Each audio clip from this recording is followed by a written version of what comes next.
ದೇವರಿಗೆ ಸ್ತೋತ್ರವಾಗಲಿ. ದೇವರಿಗೆ ಅಮೂಲ್ಯರು, ಅತಿ ಪ್ರಿಯರು, ಘನವಂತರಾದ ಪ್ರಿಯ ದೇವರ ಮಕ್ಕಳೇ, ಬನ್ನಿರಿ ಪ್ರಿಯರೇ, ಈ ದಿನ ಈ ಸಮಯ ನಾವು ಧ್ಯಾನಿಸಲಿರುವ ದೇವರ ಮಾತು, ವಾಕ್ಯ ಭಾಗ, ಅಂಶ ಪ್ರಿಯರೇ, ಪರಿಶುದ್ಧ ಗ್ರಂಥ ಬೈಬಲ್ ಮೂಲಕ ಅಂಶ, ಕೆಟ್ಟವರನ್ನು ನೋಡಿ ಹೊಟ್ಟೆ ಕಿಚ್ಚು ಪಡಬೇಡ. ಹೌದು ಪ್ರಿಯರೇ, ಈ ಅಂಶವನ್ನು ಧ್ಯಾನಿಸಿಕೊಳ್ಳುವ ಮೊದಲು ನಾವು ತಂದೆಯಾದ ದೇವರ ದೊಡ್ಡ ಸಹಾಯವನ್ನು, ಜ್ಞಾನವನ್ನು, ದೇವಕುಮಾರ ಯೇಸು ಕ್ರಿಸ್ತನ ಸರ್ವಜ್ಞಾನವನ್ನು, ದೇವರ ಪರಿಶುದ್ಧಾತ್ಮನ ಸರ್ವಶಕ್ತಿಯನ್ನು, ಬುದ್ಧಿ ವಿಕಾಸವನ್ನು, ಕೃಪೆಯನ್ನು ಅರ್ಥ ಮಾಡಿಕೊಳ್ಳುವ ವರವನ್ನು ಬೇಡಿಕೊಳ್ಳೋಣ. ಪ್ರೇರೆ, ನನ್ನೊಂದು ಏಕೀಭವಿಸಿ ಪ್ರಾರ್ಥಿಸಿರಿ. ಕೇಳಲಿರುವ ದೇವರ ಮಾತುಗಳು ನಮ್ಮ ಹೃದಯದಲ್ಲಿ ನೆಲೆಗೊಂಡು ಫಲವತ್ತಾದ ಭೂಮಿಯಲ್ಲಿ ಬಿದ್ದ ಬೀಜದಂತೆ 100ಕ್ಕೆ 100, 60, 30ರಷ್ಟು ಫಲ ಕೊಡುವಂತೆ, ಈ ಲೋಕದಲ್ಲಿ ಶಾಶ್ವತವಾಗಿ ನಿಲ್ಲುವಂತೆ, ಅನೇಕ ಆತ್ಮಗಳನ್ನು ದೇವರ ಮಕ್ಕಳಾಗಿಸುವಂತೆ, ಶಿಷ್ಯರಾಗಿಸುವಂತೆ, ಸೇವಕರಾಗಿಸುವಂತೆ, ಮಕ್ಕಳಾಗಿಸುವಂತೆ ಅನುಗ್ರಹಿಸಲಿ. ಆಮೇನ್. ನನ್ನದು ಏಕೀಭವಿಸಿ ಪ್ರಾರ್ಥಿಸಿರಿ ಪ್ರಿಯರೇ. ಪ್ರಾರ್ಥನೆ. ತಂದೆಯೇ, ಸರ್ವಶಕ್ತ ದೇವರೇ, ಪರಿಶುದ್ಧನೇ, ಪರಿಶುದ್ಧನೇ, ಪರಿಶುದ್ಧನೇ, ಭೂಮಿ ಆಕಾಶಗಳನ್ನು ಅದರಲ್ಲಿರುವ ಸಮಸ್ತವನ್ನು ಉಂಟು ಮಾಡಿದ ಸೃಷ್ಟಿಕರ್ತನಾದ ದೇವರೇ, ತಂದೆ ಯೇಸು ಕ್ರಿಸ್ತ ನಾಮದಲ್ಲಿ ನಾವು ಧ್ಯಾನಿಸಲಿರುವ ಈ ವಾಕ್ಯ ಭಾಗವನ್ನು ಜ್ಞಾಪಿಸಿಕೊಳ್ಳಿರಿ. ಕೆಟ್ಟವರನ್ನು ನೋಡಿ ಉರಿಗೊಳ್ಳಬೇಡ ಎನ್ನುವ ಅಂಶವನ್ನು ಧ್ಯಾನಿಸುವಾಗ ಈ ವಾಕ್ಯ ಭಾಗಗಳ ಮುಖಾಂತರ ನೀವೇ ನಮ್ಮೆಲ್ಲರೊಂದಿಗೆ ಮಾತನಾಡಬೇಕೆಂದು ಪ್ರಭುವೇ, ಜ್ಞಾನೋಕ್ತಿ ಗ್ರಂಥ 24ನೇ ಅಧ್ಯಾಯದ 1ನೇ ವಾಕ್ಯ ಭಾಗದಿಂದ ಧ್ಯಾನಿಸುವಾಗ ನಿಮ್ಮ ಪರಿಶುದ್ಧಾತ್ಮನ ಮುಖಾಂತರ ನಾವು ಜೀವಿಸಲು ಸಹಾಯ ಮಾಡಿರಿ. ನಿಮ್ಮ ಪರಿಶುದ್ಧವಾದ ಮಾರ್ಗದಲ್ಲಿ, ಸತ್ಯದಲ್ಲಿ, ಜೀವದಲ್ಲಿ ನಡೆಯಲು ನಮಗೆ ನಿಮ್ಮ ಪವಿತ್ರಾತ್ಮನನ್ನು ತುಂಬಿಸಿರಿ ಪರಿಪೂರ್ಣವಾಗಿ. ಪ್ರಭುವೇ, ಕೇಳಲಿರುವ ಪರಿಶುದ್ಧ ಗ್ರಂಥದ ಅನೇಕ ವಾಕ್ಯ ಭಾಗಗಳಿಂದ ನಮ್ಮೆಲ್ಲರೊಂದಿಗೆ ಮಾತನಾಡಬೇಕೆಂದು ನಿಮ್ಮ ಪರಿಶುದ್ಧ ಹೃದಯ, ಮನಸ್ಸು, ಆತ್ಮ, ಶಕ್ತಿ, ಕ್ಷಮಾಪಣೆ, ಬಿಡುಗಡೆ, ಜಯ, ಆಶೀರ್ವಾದ, ನಿತ್ಯ ಜೀವ, ಕಟಾಕ್ಷ, ಬೋಧನೆ, ಮಾರ್ಗದರ್ಶನ ನೀಡಬೇಕೆಂದು ಹೀಗೆ ಮಾಡಿ ಶಾಂತಿದಾಯಕ ದೇವರೇ, ಈ ವಾಕ್ಯ ಭಾಗ ಹೇಳುತ್ತಿರುವ ನಮ್ಮೆಲ್ಲರ ಮೇಲೆ ನಿಮ್ಮ ಪರಲೋಕದ ಅಗ್ನಿಯಿಂದ, ಜೀವಜಲದಿಂದ ತುಂಬಿಸಬೇಕೆಂದು ಶಾಂತಿದಾಯಕ ದೇವರೇ, ಸೈತಾನನನ್ನು, ಅವನ ಅನುಚರರನ್ನು, ನಿಮ್ಮ ಮಕ್ಕಳಾದ ನಮ್ಮ ಕಾಲ ಕೆಳಗೆ ಶೀಘ್ರವಾಗಿ ನಿಮ್ಮ ವಾಕ್ಯ ಎಂಬ ಖಡ್ಗದ ಮುಖಾಂತರ ಯೇಸು ಕ್ರಿಸ್ತ ಸರ್ವಶಕ್ತ ನಾಮದಲ್ಲಿ ತುಳಿಸಿ ಹಾಕುತ್ತಾ ಬರಬೇಕೆಂದು ನಜರೇತಿನ ದೇವಕುಮಾರ ಪರಿಶುದ್ಧ ಯೇಸು ಕ್ರಿಸ್ತ ನಾಮದಲ್ಲಿ ಪ್ರಾರ್ಥಿಸುತ್ತೇವೆ ತಂದೆಯಾದ ದೇವರೇ, ಸರ್ವ ಅಧಿಪತಿಯೇ. Amen, amen. Thank you father, thank you Jesus Christ, thank you holy ghost, fire, living water flow. Amen. ಅದು ಪ್ರೇರೆ, ಕೆಟ್ಟವರನ್ನು ನೋಡಿ ಹೊಟ್ಟೆ ಕಿಚ್ಚು ಪಡಬೇಡ. ಈ ಅಂಶವನ್ನು ನಾವು ಕೀರ್ತನೆ, ಜ್ಞಾನೋಕ್ತಿ ಗ್ರಂಥ 24ನೇ ಅಧ್ಯಾಯದಿಂದ ಧ್ಯಾನಿಸುವ ಮೊದಲು ನಾವು ಆತ್ಮೀಯ ಗೀತೆಯನ್ನು ಆಡಿಕೊಳ್ಳೋಣ ಪ್ರೇರೆ. ನಮ್ಮ ಹೃದಯ ಬಲವನ್ನು ಹಸನು ಮಾಡೋಣ. ಕೇಳಲಿರುವ ದೇವರ ಮಾತುಗಳು ಫಲವತ್ತಾಗಿ ಬೆಳೆಯುವುದಕ್ಕಾಗಿ ಕೃಪೆ ಪ್ರಭು ಯೇಸು ಕ್ರಿಸ್ತ ರಕ್ಷಕನ ಮೈ ನೀಡಲಿ. ಆಮೇನ್, ಆಮೇನ್. ನನ್ನೊಂದು ಏಕೀಭವಿಸಿ ಹಾಡಿರಿ ಪ್ರೇರೆ. ಹಾಡು ಪ್ರೇಮಮಯ ಯೇಸು ಪ್ರಭುವೇ. ಹೌದು ಪ್ರೇರೆ. ಪ್ರೇಮಮಯ ಯೇಸು ಪ್ರಭುವೇ, ನಿನ್ನೆ ಸ್ತುತಿಸುವೆ ಪ್ರಭುವೇ. ಪ್ರೇಮಮಯ ಯೇಸು ಪ್ರಭುವೇ, ನಿನ್ನನೆ ಸ್ತುತಿಸುವೆ ಪ್ರಭುವೇ. ಅನುದಿನವೂ, ಅನುಕ್ಷಣವೂ, ಅನುದಿನವೂ, ಅನುಕ್ಷಣವೂ ನಿನ್ನನೆ ಸ್ತುತಿಸುವೆ ಪ್ರಭುವೇ. ನಿನ್ನನೆ ಸ್ತುತಿಸಬೇಕು ಪ್ರಭುವೇ. ಪ್ರೀತಿಮಯ ಯೇಸು ಪ್ರಭುವೇ, ನಿನ್ನನೆ ಸ್ತುತಿಸುವೆ ಪ್ರಭುವೇ. ಯಾವ ಯೋಗ್ಯತೆ ಇಲ್ಲದ ನನ್ನನು ನೀನು ಪ್ರೀತಿಯಿಂದ ಕರೆದಿರುವೆ ಪ್ರಭುವೇ. ಸಪ ಯಾವ ಯೋಗ್ಯತೆ ಇಲ್ಲದ ನಮ್ಮನು ನೀನು ಪ್ರೀತಿಯಿಂದ ಕರೆದಿರುವೆ ತಂದೆಯೇ. ನನ್ನೆಷ್ಟೊಂದಾಗಿ ಪ್ರೀತಿಸಿರುವೆ ಶಿಲುಬೆಯಲ್ಲಿ, ನನ್ನೆಷ್ಟಾಗಿ ಪ್ರೀತಿಸಿರುವೆ, ನಿನ್ನ ಪ್ರಾಣ ನೀಡಿರುವೆ ನನಗಾಗಿ. ಏಸಪ್ಪ, ನಿನ್ನ ಪ್ರಾಣ ನೀಡಿರುವೆ ನಮಗಾಗಿ. ಪ್ರೀತಿಮಯ ಯೇಸು ಪ್ರಭುವೇ, ನಿನ್ನನೇ ಸ್ತುತಿಸುವೆ ಪ್ರಭುವೇ. ಎದೆ ಬಾಗಿಲಲ್ಲಿ ನೀನು ನಿಂತು ನನ್ನ ಹೃದಯವನ್ನು ತಟ್ಟಿರುವೆ ಪ್ರಭುವೇ. Amen lord. ಎದೆ ಬಾಗಿಲಲ್ಲಿ ನೀನು ನಿಂತು ರಕ್ಷಕ ದೇವ ನಮ್ಮ ಪ್ರೀತಿಯಿಂದ ತಟ್ಟಿರುವೆ ಪ್ರಭುವೇ ಹೃದಯವನ್ನು. ಹೃದಯಾಂಗಣದೊಳಗೆ ಆಗಮಿಸಿರುವೆ, ಹೃದಯಾಂಗಣದೊಳಗೆ ಆಗಮಿಸುವೆ. ನನಗೆ ಎಷ್ಟು ಆನಂದವೇ ಒಡೆಯನೇ, ನಮಗೆ ಎಷ್ಟು ಆನಂದವೇ. ಪ್ರೇಮಮಯ ಯೇಸು ಪ್ರಭುವೇ, ನಿನ್ನನೇ ಸ್ತುತಿಸುವೆ ಪ್ರಭುವೇ. ಅನುದಿನವೂ ಅನುಕ್ಷಣವೂ, ಅನುದಿನವೂ ಅನುಕ್ಷಣವೂ ನಿನ್ನನೇ ಸ್ತುತಿಸುವೆ ಪ್ರಭುವೇ. ಪ್ರೀತಿಮಯ ಯೇಸು ಪ್ರಭುವೇ, ನಿನ್ನನೇ ಸ್ತುತಿಸುವೆ ಪ್ರಭುವೇ. Hallelujah hallelujah. ಶೋಧನೆಗಳು ನನ್ನ ಸುತ್ತಿಕೊಂಡರು, ಆ ವೇದನೆಗಳು ನನ್ನ ಆವರಿಸಿದರು. ಶೋಧನೆಗಳು ನಮ್ಮ ಸುತ್ತಿಕೊಂಡರು, ಆ ವೇದನೆಗಳು ನಮ್ಮ ಆವರಿಸಿಕೊಂಡರು. ಶೋಧನೆ ರೋದನೆ ಆ ವೇದನೆಯಲ್ಲಿ, ಶೋಧನೆ ರೋದನೆ ಆ ವೇದನೆಯಲ್ಲಿ ನಿನ್ನನೇ ಸ್ತುತಿಸುವೆ ಪ್ರಭುವೇ, ನಿನ್ನನೇ ಸ್ತುತಿಸುವೆ ಪ್ರಭುವೇ. ಪ್ರೇಮಮಯ ಯೇಸು ಪ್ರಭುವೇ, ನಿನ್ನನೇ ಸ್ತುತಿಸುವೆ ಪ್ರಭುವೇ. ಅನುದಿನವೂ ಅನುಕ್ಷಣವೂ, ಅನುದಿನವೂ ಅನುಕ್ಷಣವೂ ನಿನ್ನನೇ ಸ್ತುತಿಸಬೇಕು ಪ್ರಭುವೇ. ಪ್ರೀತಿಮಯ ತಂದೆಸುವೆ, ನಿನ್ನನೇ ಸ್ತುತಿಸುವೆ ಪ್ರಭುವೇ. Amen. Thank you father God Almighty. Thank you Son of God Jesus Christ. Thank you Holy Ghost, power of God, wisdom of God, light of God, life of God. In Jesus Christ's name we welcome you in this place. We welcome you in this word of God. We welcome you, Lord, in our faith. In Jesus Christ's name, talk to us, Lord. Guide us and give us your holy way, truth, life. Continuously we enter the kingdom of God totally. In Jesus Christ's name, Father, we pray. Amen. Amen. Hallelujah. Thank you, Jesus. ಅದು prayer. ಕೆಟ್ಟವರನ್ನು ನೋಡಿ ಹೊಟ್ಟೆ ಕಿಚ್ಚು ಪಡಬೇಡ ಎನ್ನುವ ಅಂಶದೊಳಗೆ ನಾವು ನೇರವಾಗಿ ಪ್ರವೇಶವಾಗೋಣ ಪ್ರೇರೆ. ಜ್ಞಾನೋಕ್ತಿ ಗ್ರಂಥ 24ನೇ ಅಧ್ಯಾಯ 1ನೇ ವಾಕ್ಯದಿಂದ ಓದಿಕೊಳ್ಳುವುದಾದರೆ, Proverbs chapter 24 verse 1 to 14th word, 1ರಿಂದ 14ರವರೆಗೆ ನೋಡಿಕೊಂಡು ಪ್ರೇರೆ ಸಮಯ ಇದ್ದರೆ. ಇಲ್ಲಿ 1ನೇ ಅಧ್ಯಾಯ 24ನೇ ಅಧ್ಯಾಯ ಜ್ಞಾನೋಕ್ತಿ ಗ್ರಂಥ 1ನೇ ವಾಕ್ಯದಲ್ಲಿ ಓದುವುದಾದರೆ 24th chapter Proverbs first word, ಕೆಟ್ಟವರನ್ನು ನೋಡಿ ಹೊಟ್ಟೆ ಕಿಚ್ಚು ಪಡಬೇಡ, ಅವರ ಸಹವಾಸವನ್ನು ಬಯಸದಿರು. ಅದು ಪ್ರೇರೆ.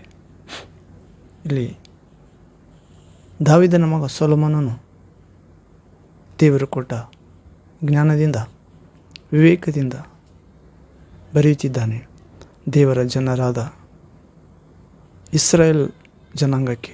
ಹೌದು ಪ್ರಿಯರೇ, ಇಂದು ಹೊಸ ಇಸ್ರೇಲ್ ಆದ ಕ್ರಿಸ್ತೇಸುವಿನ ವಿಶ್ವಾಸಿತ ನಮಗೂ ಕೂಡ.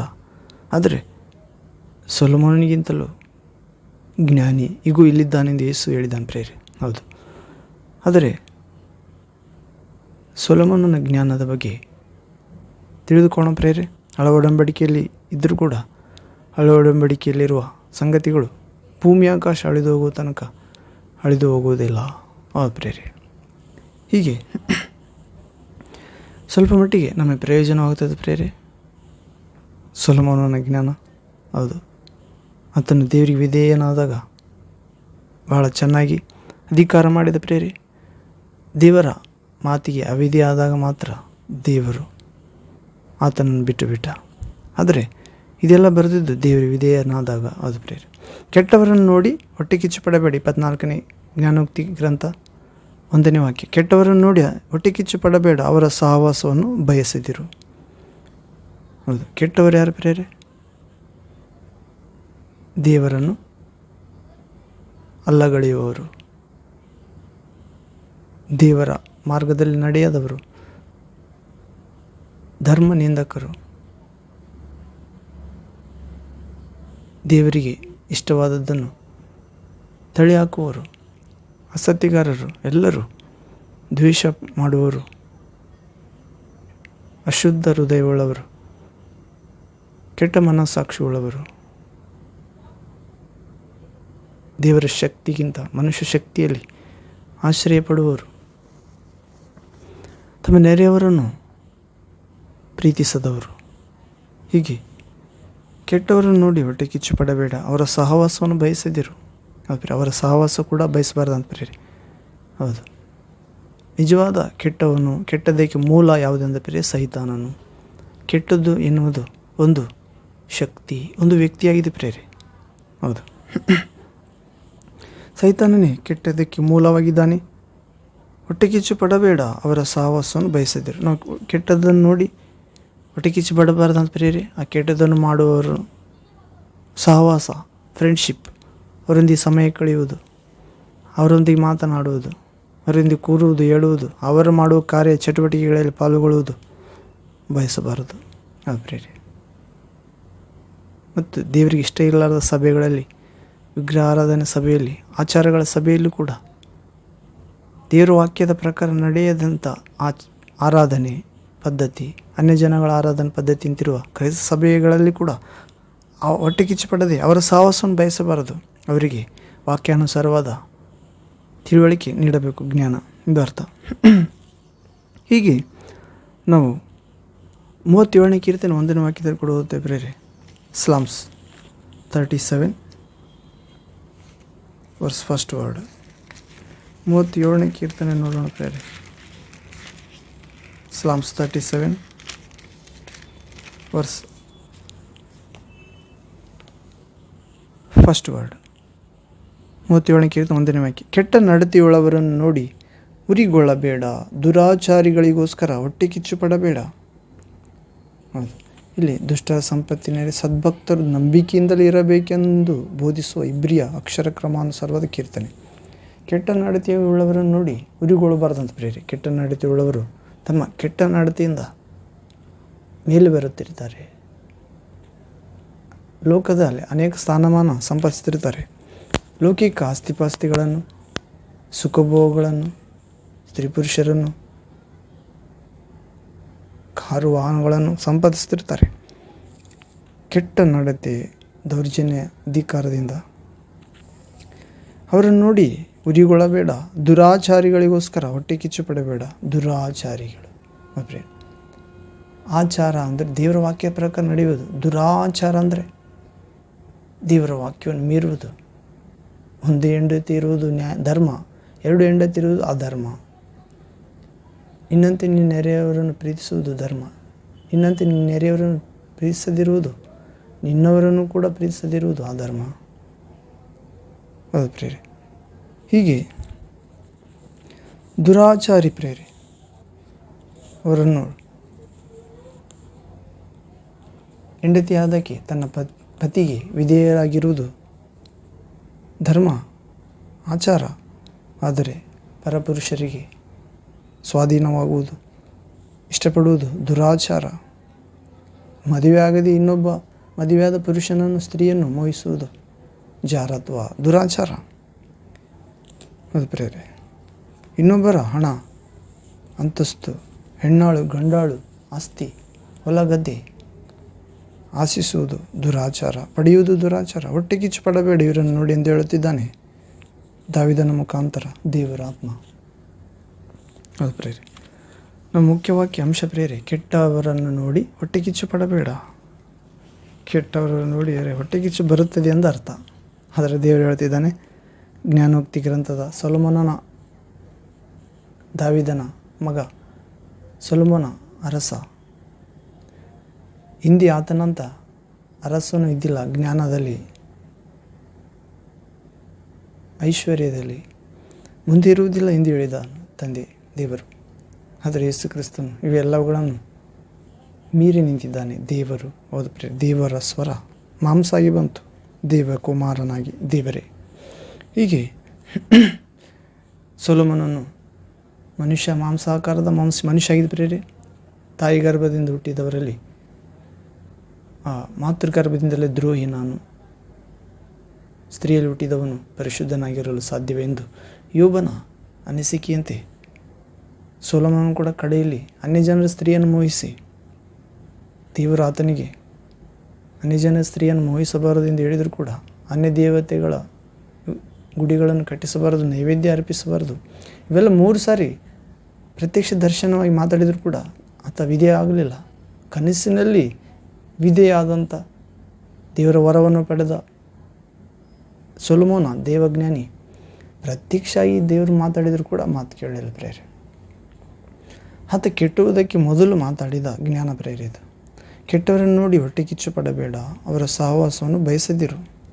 ಆದರೆ ನಾವು ಕೂಡ ಕೆಟ್ಟವರನ್ನು ನೋಡಿ ಹೊಟ್ಟೆ ಕಿಚ್ಚು ಪಡದಂತೆ ಪ್ರಭುವಿನಲ್ಲಿ ಪ್ರಾರ್ಥಿಸಬೇಕು, ಸಫಲರಾಗಬೇಕು. ಹೌದು ಪ್ರೇರೆ. ಅವರ ಸಹವಾಸವನ್ನು ಬಯಸಬಾರದು. ಅವರು ದೇವ ಸೇವಕರಾಗಿರ್ಬೋದು, ವಿಶ್ವಾಸಿಗಳಾಗಿರ್ಬೋದು, ಅನ್ಯ ಜನರಾಗಿರ್ಬೋದು, ಕುಟುಂಬದವರು, ರಕ್ತ ಸಂಬಂಧಿಗಳಾಗಿರ್ಬೋದು, ಕೆಟ್ಟ ಸಭೆಯಾಗಿರ್ಬೋದು ಪ್ರೇರೆ, ಕೆಟ್ಟ ಪ್ರದೇಶ ಆಗಿರ್ಬೋದು, ಊರಾಗಿರ್ಬೋದು. ಹೀಗೆ 2ನೇ ವಾಕ್ಯ, ಸೆಕೆಂಡ್ ವರ್ಡ್, ಅವರ ಮನಸ್ಸು ಹಿಂಸೆಯನ್ನು ಯೋಚಿಸುತ್ತಿರುವುದು, ಅವರ ತುಟಿಯು ಹಾನಿಯನ್ನು ಪ್ರಸ್ತಾಪಿಸುತ್ತಿರುವುದು. ಕೆಟ್ಟವರನ್ನು ನೋಡಿ ಹೊಟ್ಟೆ ಕಿಚ್ಚು ಪಡಬೇಡ, ಅವರ ಸಹವಾಸವನ್ನು ಬಯಸಬೇಡ ಎಂದು ಜ್ಞಾನಿ ಸೊಲೊಮೋನ ಹೇಳುವ ಮುಖಾಂತರ ಅವರ ತುಟಿಯು, ಕೆಟ್ಟವರ ತುಟಿ ಪ್ರೇರೆ ಹಿಂಸೆಯನ್ನು ಯೋಚಿಸುತ್ತಿದೆ ಅಂತ ಪ್ರೇರೆ. ಕೆಟ್ಟವರ ತುಟಿ ಹಿಂಸೆಯನ್ನು ಹೀಗೆ ಮಾಡಬೇಕು ಎಂದು ಯೋಚಿಸ್ತಾ ಇದೆ ಅಂತ. ಹೌದು. ಮತ್ತು ಹಿಂಸೆಯನ್ನು ಯೋಚಿಸುತ್ತಿರುವುದು ಅವರ ಮನಸ್ಸು, ಕೆಟ್ಟವರ ಮನಸ್ಸು ಹಿಂಸೆಯನ್ನು ಯೋಚಿಸುತ್ತಿರುವುದಂತ. ಹೇಗೆ ಹಿಂಸಿಸಬೇಕು ಒಳ್ಳೆಯವರನ್ನು, ಅಂದರೆ ಒಳ್ಳೆಯವರು ಯಾರಿಲ್ಲ ಪ್ರೇರೆ, ದೇವರನ್ನು ನಂಬುವವರನ್ನು, ಯಥಾರ್ಥರನ್ನು, ಸಾಮಾನ್ಯರನ್ನು. ಹೌದು. ಮನೆಯನ್ನು ಮತ್ತು ಅವರ ತುಟಿ ಹಾನಿಯನ್ನು ಪ್ರಸ್ತಾಪಿಸುತ್ತಿರುವುದು. ಆ ಕೆಟ್ಟು ಹೋದವರ ಮನಸ್ಸು, ಅವರ ತುಟಿ ಹಾನಿಯನ್ನು ಮಾತಾಡುತ್ತಿರ್ತಾನೆ ಪ್ರೇರೆ, ಹಾನಿ ಮಾಡಬೇಕೆಂದು. ಅದು ಯೇಸುವಿನಂತೆ, ತಂದೆ ಇವರು ಏನು ಮಾಡುತ್ತಿರುವರು, ಇವರು ಅರಿಯರು, ಇವರನ್ನು ಕ್ಷಮಿಸು ಎಂದು ಮಾತಾಡುವುದಿಲ್ಲ. ಕೆಟ್ಟು ಹೋದವರ, ಅದು ಯಾರೇ ಆಗಿರ್ಬೋದು, ಅವರ ತುಟಿ ಹಾನಿಯನ್ನು ಪ್ರಸ್ತಾಪಿಸುತ್ತಿರ್ತದೆ. ಹಾನಿ ಪ್ರಸ್ತಾಪಿಸುವವರ ತುಟಿ ಅವರು ಕೆಟ್ಟು ಹೋದವರೆಂದು ಅರ್ಥ ಪ್ರೇರೆ. ಮತ್ತು ಅವರ ಸಹವಾಸವನ್ನು ಬಯಸಬಾರ್ದು. ಅವರು ಸೇವಕರಾಗಿರ್ಬೋದು, ವಿಶ್ವಾಸಿಗಳಾಗಿರ್ಬೋದು, ಕುಟುಂಬ ಸದಸ್ಯರಾಗಿರ್ಬೋದು, ನೆರೆಹೊರೆ ಆಗಿರ್ಬೋದು, ಅಧಿಕಾರಿಗಳಾಗಿರ್ಬೋದು, ರಕ್ತ ಸಂಬಂಧಿಗಳಾಗಿರ್ಬೋದು, ಅವರ ಸಹವಾಸವನ್ನು ಬಯಸಬಾರದು. ಅವ್ರಿಗೋಸ್ಕರ ಪ್ರಾರ್ಥಿಸಬೇಕು ಪ್ರಿಯ, ಅಷ್ಟೇ ದೇವಚಿತ್ತ. ಆದರೆ ಅವರ ಮನಸ್ಸು ಹಿಂಸೆಯನ್ನು ಯೋಚಿಸುತ್ತಿದೆ, ಅವರ ತುಟಿ ಹಾನಿ ಪ್ರಸ್ತಾಪಿಸುತ್ತಿದೆ. ಹೀಗೆ 3ನೇ ವಾಕ್ಯ ನೋಡೋದಾದರೆ 3rd word, 24th chapter Proverbs chapter verse 3rd word, ಮನೆಯನ್ನು ಕಟ್ಟುವುದಕ್ಕೆ ಜ್ಞಾನವೇ ಸಾಧನ, ಅದನ್ನು ಸ್ಥಿರಪಡಿಸುವುದಕ್ಕೆ ವಿವೇಕವೇ ಆಧಾರ. ಹೌದು ಪ್ರೇರೆ. ಮನೆಯನ್ನು ಕಟ್ಟುವುದಕ್ಕೆ ಜ್ಞಾನವೇ ಸಾಧನ ಅಂತ. ಅಂದರೆ ಜೀವಿತವೆಂಬ ಮನೆ. ಯೇಸು ಕ್ರಿಸ್ತನು ಹೇಳಿದಾನೆ ಪ್ರೇರೆ, ನನ್ನ ಮಾತನ್ನು ಕೇಳಿ